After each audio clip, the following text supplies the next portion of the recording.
What's up? What's up? What's good? Welcome to my podcast, Clarence Sports Talkative Jones. Thank you for tuning in. Thank you for listening. I appreciate it. Follow me. I'll follow you back on Twitter @_Clarence Jones. Subscribe to my YouTube channel. I'll subscribe to yours. My YouTube channel, Clarence Jones Sports Media. Visit my website. Check out my blogs, fantasy sports services, all that great stuff on cjsportsmedia.com. Man, let's talk about it. Hope you're having a great Wednesday. I'm having a great Wednesday. I remember going back a few episodes and I was talking about Coach Brian Flores and I was talking about how, general managers and owners are finding ways to bend the Rooney Rule in the NFL. And it looks like the NFL has added some adjustments. They made some changes to the Rooney Rule, starting with the Rooney Rule update. All 32 teams must hire a woman or a member of an ethnic, racial minority, person of color as an offensive assistant coach. Okay, the Rooney Rule, the update, is all 32 teams must hire a woman or a person of color on their staff as a offensive assistant coach. That could be quarterbacks, running backs, wide receivers, tight ends, offensive coordinator, offensive line. That's the update. Do I like it? It's an adjustment. So I don't want to be picky and be choosy and start talking about, how I don't like it, because the only thing I don't like about it, well, I ain't gonna say I don't like, I just wish they could have added is defensive, added for offensive assistant as well as defense, as well as special teams. Make it fair for all three categories. Now I get it. The offensive is very much powerful in the NFL. So a lot of offensive coaches have been getting hired these past couple weeks. I mean, you look at it, you go back, from this off season to now. I mean, a lot of offensive coaches is getting hired. So I'm sure the creators of the Rooney Rule is looking at it like, okay, well, if all the power and all the, most hires is coming from offensive side of the ball, let's make it where coaches and, general managers must hire a woman or a person of color as an offensive assistant coach. Now, I like where that was going. I like definitely where that's going. I see what they're trying to do. I get it, But like I said, my only small throw in is just added on the defensive side as well as special teams. But I totally get why they just said offensive assistant coach and not defense or not special teams, because like I just said, most of the hiring, you look around, Google it, study it, a lot of the hiring is coming from, offensive coaches getting jobs. So they figure if that's where the most jobs is getting, from, let's make it mandatory where coaches and general managers must hire a woman or person of color on the offensive assistant, side of the ball.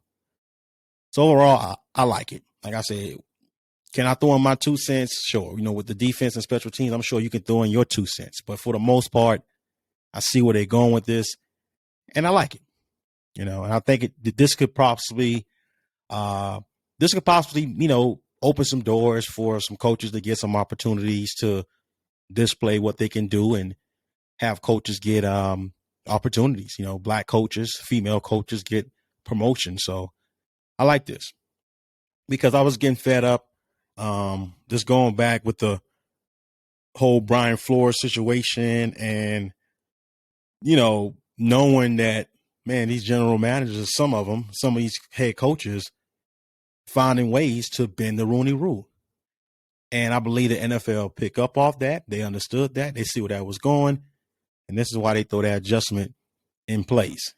All right. Will a general manager find a way to bend it? Hopefully not, but who knows? It's like every time they add a Rooney Rule or every time, they add something to the Rooney Rule, make some changes, take something out, put something in or add more in. It's like, coaches and general managers, some, not all, some find ways to bend it. So I'm praying that nothing gets bent this time around. I think it's fair, and I can't wait to see how it play out. All right, staying on the NFL, this overtime rule. All my friends hit me. Are like, "Yo, you heard about the overtime rule, man? My Bills gonna be straight now." Because we know how that Bills playoff went last season with the Chiefs. I mean, everybody. Everybody. I know I was like, man, the Chiefs. They won, but man, the Bills had an opportunity to get on offense. Who knows where that game would have go? So the NFL overtime rule, basically giving both teams offensive possession, but it only kicks in for playoffs, not regular season.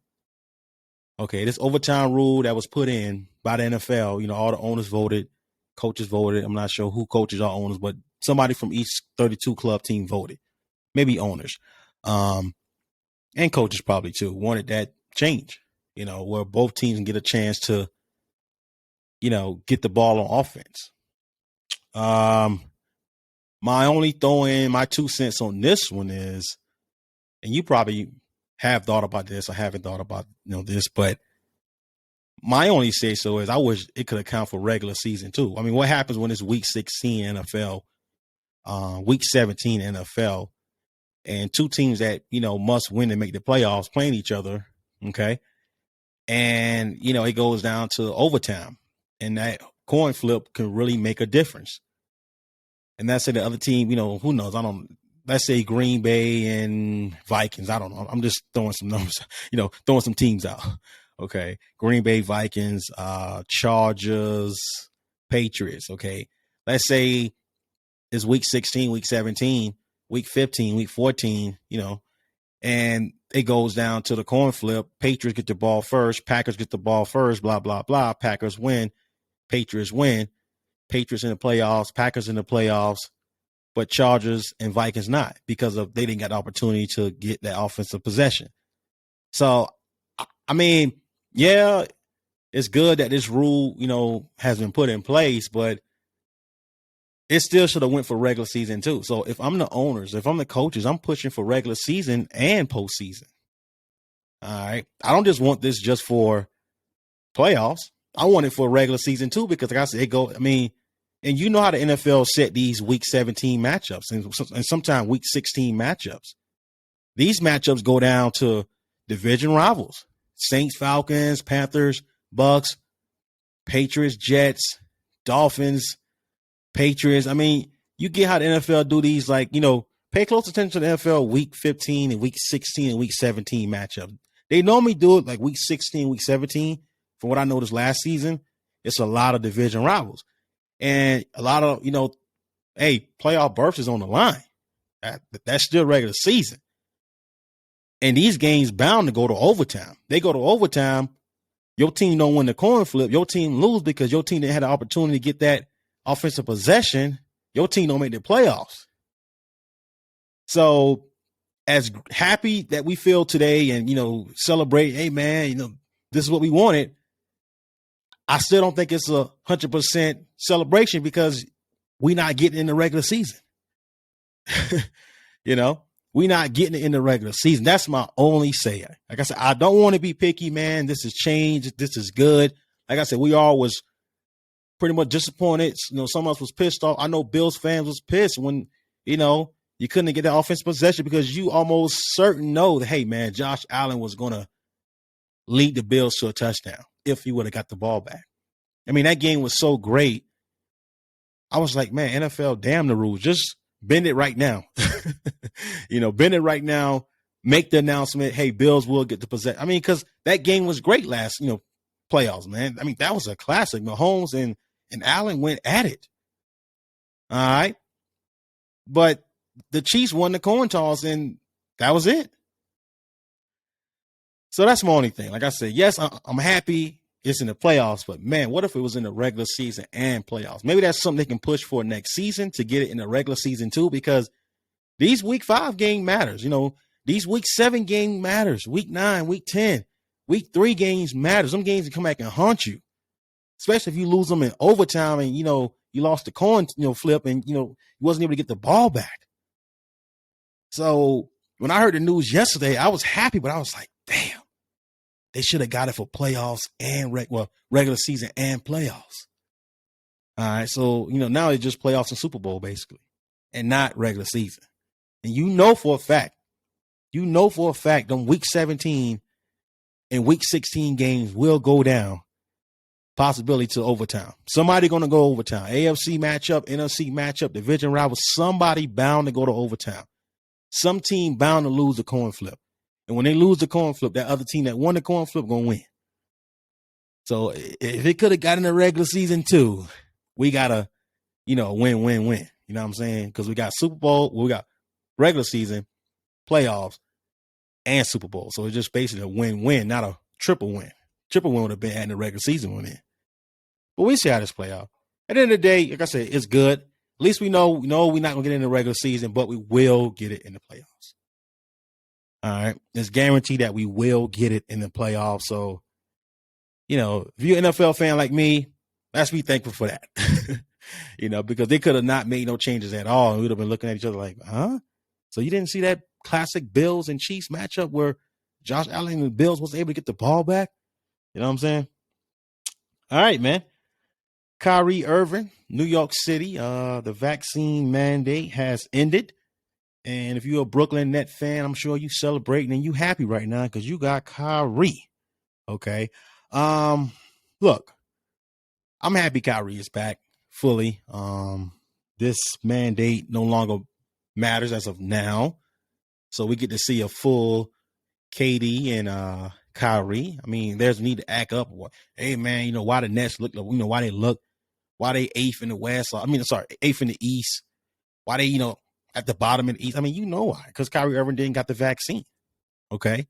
No, I'm not going to beat Kyrie Irving down and talk about how he should have got it.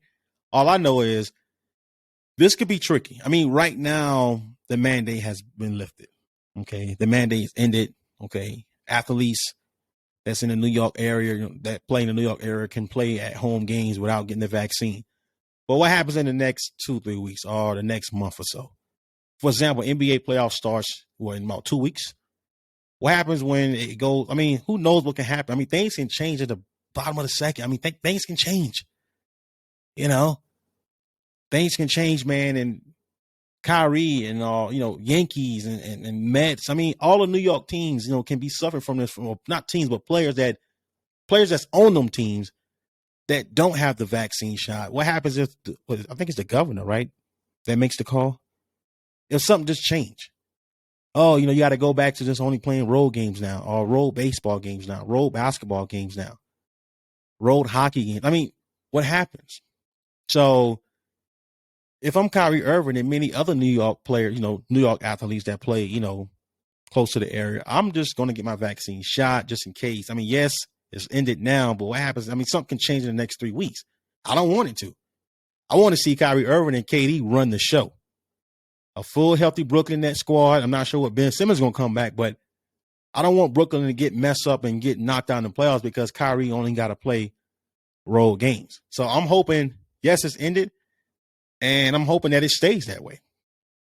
Because if it stays that way, that gives us an opportunity to see Kyrie and KD at his best. I mean, I feel like we got robbed out of seeing Kyrie, Harden, and KD. We didn't saw enough of them, right? It got frustrated. Harden got, he just got frustrated. He left, went to Philly. I mean, I'm like, man, who knows what that big three could have done in Brooklyn? We will never know. So I'm rooting and hoping and praying that this New York City mandate stay ended. And we can see a Kyrie and KD at whoever, whether it's Boston, Milwaukee, Philly, whoever. Can we see a Kyrie and KD together? That's all I'm praying for. I'm not begging nobody to get the vaccine shot if they don't want to. But, man, if you're an NBA fan like me, you love to see Kyrie and KD together, see what they can do. See, can they get past Milwaukee, which we all feel they probably should, after what happened last season, KD toe on the three-point line. I mean, we feel like, hey, if Kyrie was there, if KD foot wasn't on the line, I mean, so it's so much what ifs. And that's why I'm hoping we'll be able to see Kyrie and KD together. We'll see what happens. But that's my only concern. Yes, it's ended now, but whether, something changed in the next 3 weeks. Well, Kyrie got to go back to road games. We in the middle of the playoffs, a game 5. a game 6. Hell, a game 7. Can you imagine? Nah, I don't want to imagine that. But that's my only way in on that. Staying on the NBA. Man. Oh, man. LeBron and the Lakers. Will they miss the play-in tournament? That's the way it's looking right now, right? It looking like LeBron. It's looking bad in LA, man. LA Lakers is looking bad. I mean, when this team got put together, I was like, reading all the jokes. I mean, because I remember when, it first came out, team photos came out, Melo, Westbrook, LeBron, and AD, and I mean, all the Lakers, right? DeAndre Jordan, everybody talking about the old Lakers or the YMCA Lakers, everybody making their meme jokes. And I was like, I know they won't finish top 1, but this team make the playoffs. All right. Of course, I didn't have them winning the championship. I just don't. I mean, the rosters just don't age well. But I at least thought they would be in the top 8. I never even thought, Lakers with Bron and AD. But I get it. Health plays a part. Injuries plays a part. But I at least thought they were finishing the top 8. Okay. But, man, you put in AD injuries, Westbrook frustrations, Westbrook criticism as far as turnover the ball, taking wrong shots. LeBron's out sometime. LeBron's back. All LeBron is, he's a stat pat. He just, want to pat his stats up. And you put in all that, man, and, role players not doing what they need to do. Then LeBron came out, yesterday, and said that this Laker roster don't have playoff experience. You go back, like I said, a few weeks ago, Russell Westbrook dealing with all this criticism. I think last night something happened with him in the media. I mean, it's a lot. You're hearing Frank Vogel should be fired. But this Lakers team might miss the play-in tournament. I mean, they damn sure look like they will. They look like they will miss the play-in tournament.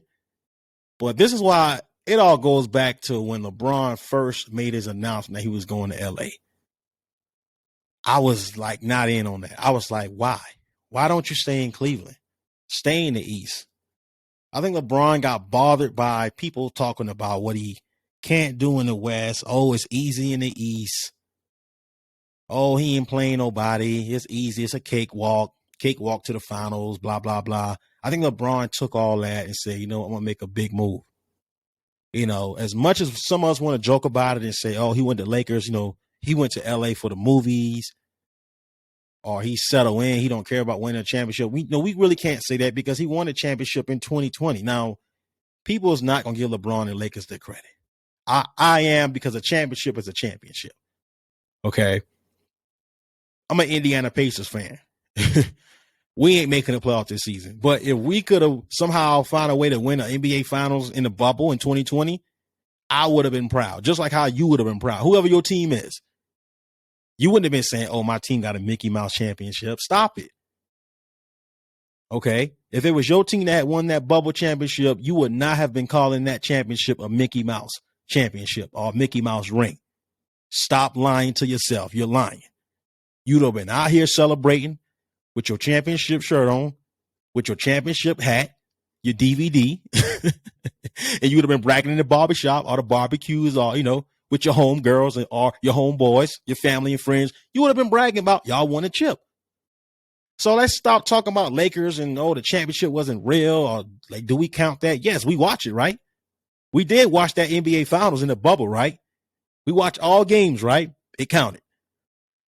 But still, this all goes back to, I just wish LeBron would have stayed in Cleveland.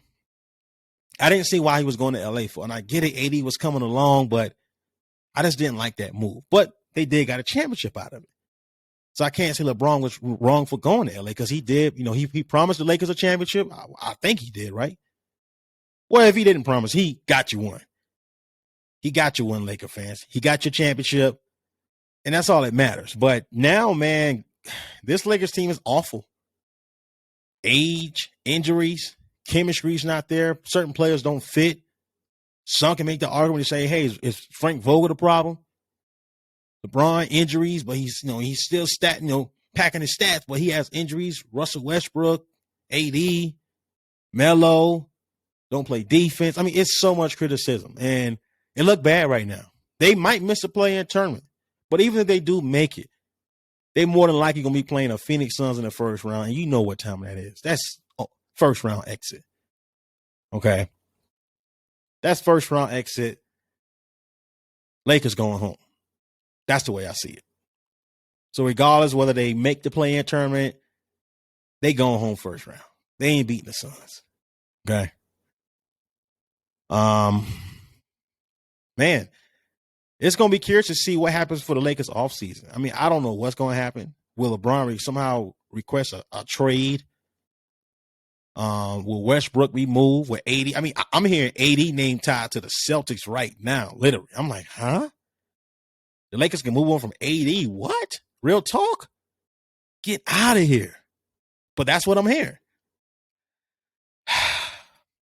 It's looking crazy, man. You know, LA is just, I mean, the Clippers doing better than the Lakers right now. I don't know what the hell's going to happen with LA. I really don't, but I'm telling you, the offseason is going to be interesting for the Lakers. Who are they going to bring in? Will LeBron leave? There's so much question. Will Frank Vogel get fired? It's so much. Will AD get traded? Russell Westbrook going to be where? Melo. Who going to be the role players? It's so much, man. But, yeah, I mean, for the Lakers right now to not even be in a play-in tournament, that is terrible. That is terrible, man. They may miss it. They may not miss it. But like I said, you can book it.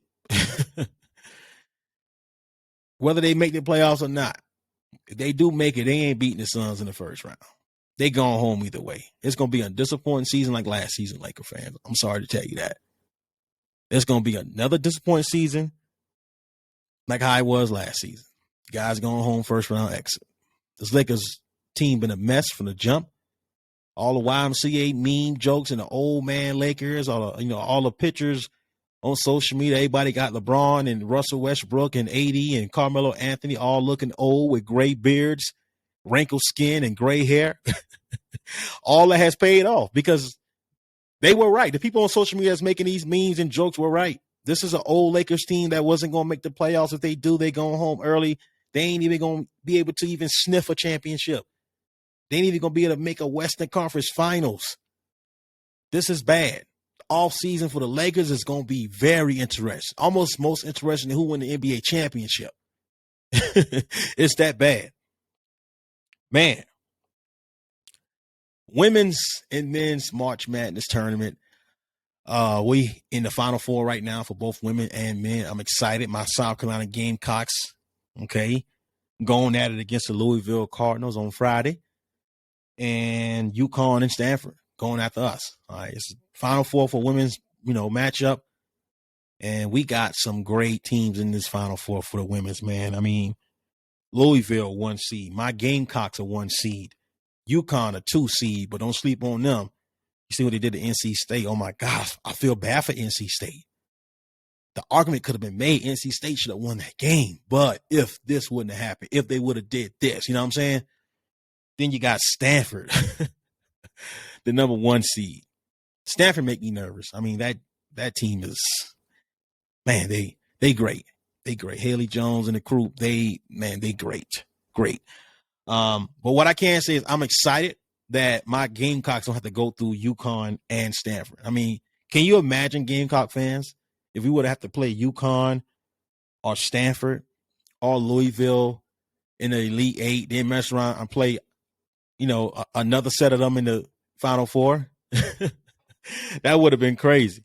I'm lucky we got Louisville. No disrespect to Louisville, but I would rather play Louisville than play a UConn or Stanford in the Final Four. I want to play one of them in the championship. Just, I'm praying that we can get by Louisville. I feel we will. But, man, I'm happy that UConn and Stanford got to battle it out. 2 great, tough teams got to battle it out against each other.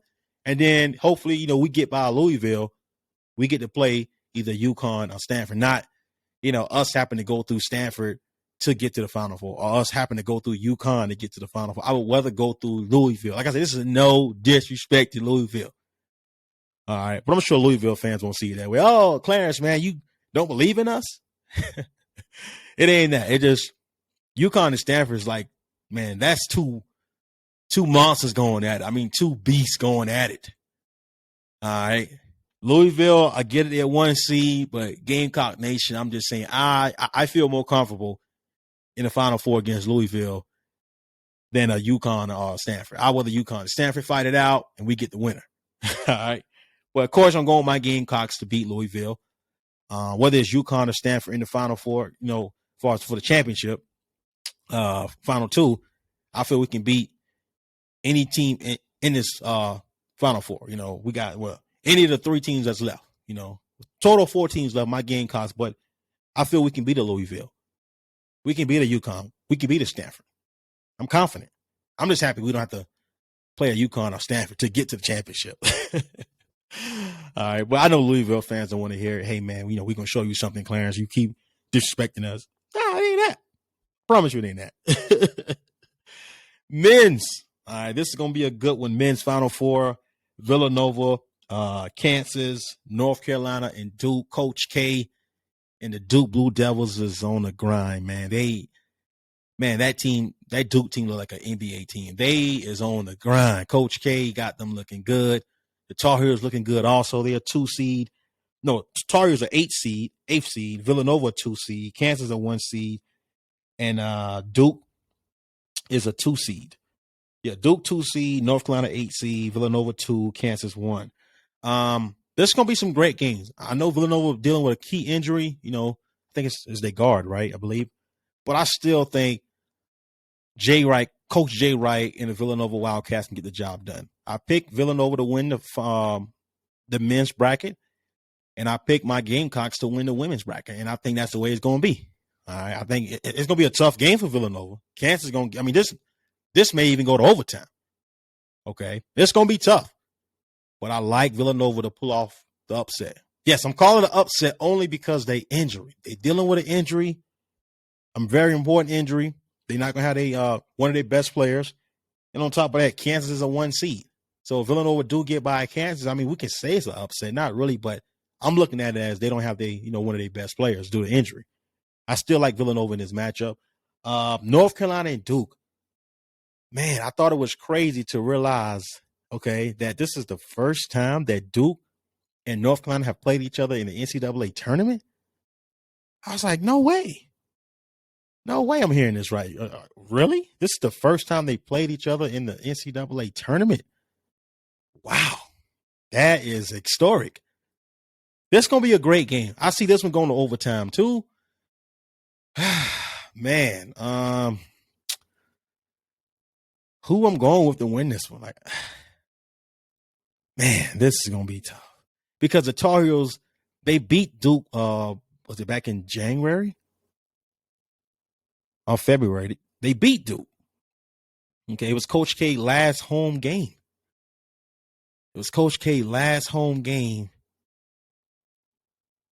And they beat Duke. A lot was on the line there. That was Coach K's last home game. Tar Heels knew that, and they took that moment away from Duke Nation and Duke fans. So it's only right that I say I think the Tar Heels got this one. It's going to be a close game. The Tar Heels done it before. They can do it again. I get it. It's hard to beat a team twice. But I'm going back to that home game at Duke. There was so much on the line. Coach K's last home game. Everybody, stars, fans, it's packed. It's crowded. Tar Heels on the road and still was able to get the job done. Still got the W. It's hard to root against the Tar Heels right now, knowing they playing Duke again after they didn't beat them in a historic moment, a very important moment. They beat Duke at home. Coach K last home game. Man. I'm going with the Tar Heels. I'm going with the Tar Heels to win this game. I think it's going to be Tar Heels of Villanova in the championship. And I'll talk about that. No. Villanova win the championship. Yeah, because I picked Villanova. So it'd be Villanova, North Carolina in the men's championship. I think they play on, is it the following Monday? This upcoming Monday? Yeah. Villanova, North Carolina. I got Villanova. I got my Gamecocks winning it for the women's. I think Stanford will get by UConn. As much as I really don't want to play Stanford, I would rather my Gamecocks play UConn. That's just me. Stanford they play just like us. They make me nervous. Stanford makes me nervous. Okay. I'd rather play UConn, but I think Stanford will beat UConn. I really do. I think we'll beat the game. Louisville. My Gamecocks will beat Louisville. Stanford edge UConn in a close one. Stanford, South Carolina, and we beat Stanford. We get our revenge back from last year's Final Four. Yeah, we're going to get that back. All right. All right, man. Before I close on out, Oscars, man. Oscars. This past Sunday, Will Smith, Chris Rock. I was very surprised that happened. You know, to be looking at it live, live television and actually see somebody slap somebody for real. This is not WWE where some of this stuff is fixed, it's scripted. This is literally Chris Rock making a joke about Will Smith's wife, Jada Pinkett. He wasn't aware of her disease, making a joke about, you know, her shaved head, you know, and we see Will Smith getting up out of his seat. Well, first he was laughing, going along with the joke. Okay, but when he got to Jada Pinkett, when Chris Rock got to Jada Pinkett and her shaved head, we see Will Smith pretty much enough is enough. He got up out of his chair and he walked to Chris Rock and he slapped him. I couldn't believe that's what I saw on live TV. I couldn't believe what I saw on my cell phone. Like, what? Couldn't believe what I was reading in the emails. Like, man. Now, what I could say is this here. I think Chris Rock and Will Smith could have totally handled this better. Okay. I'm not sure whether they friends or not. But if they are friends, I don't think they are. I'm sure they have respect for each other, even if they're not friends. You can have respect for somebody and not be friends with them. What I feel Will Smith should have done was got up out his chair, and when he walked on stage, he should have went up to Chris Rock and said, "Hey, man, knock it off. This is my wife. She's offended. I'm offended. Let it go." And he should have went back to his seat. That's what I would have done if I was Will Smith. Chris Rock, like I said, I'm sure he wasn't aware. I don't think he was aware of Jada Pinkett's and her hair loss disease. But I'm talking about the person that made it about slapping somebody. That was Will Smith. Will Smith made it like it was very important for me to slap this man. What Will Smith should have done, like I just said, got up out his chair, went to the stage and said, "Chris, knock it off. I'm offended. My wife offended. We don't appreciate that. Please, sir, knock it off." That's all he had to do. I felt like he took a big moment away from him. Winning the Oscar for, was it Best Actor, I believe, Best Actor for the movie King Richard. I feel like Will Smith took a very important moment away from himself. That was something special. It was his first Oscar. And for you to be remembered by getting your first Oscar is basically by slapping another actor, slapping a comedian, Chris Rock. It overshadowed him winning the Best Actor award, in my opinion. I think it overshadowed him winning the Best Actor award for the movie King Richard. It took away from Venus and Serena and, you know, everybody that played a part in the movie because he ended up slapping Chris Rock. I'm not in the business of saying, oh, he shouldn't have done this, he shouldn't have done that. Oh, he's I mean, I've heard a lot. He's stubborn. Oh, he's very emotional. I mean, men can be emotional. There's nothing wrong with a man being emotional.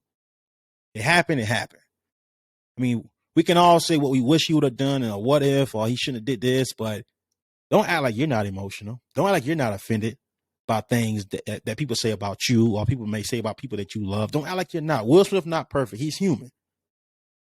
That's what I've been telling a lot of people. Will Smith is not perfect. He's human, just like me and you. We not perfect. We human.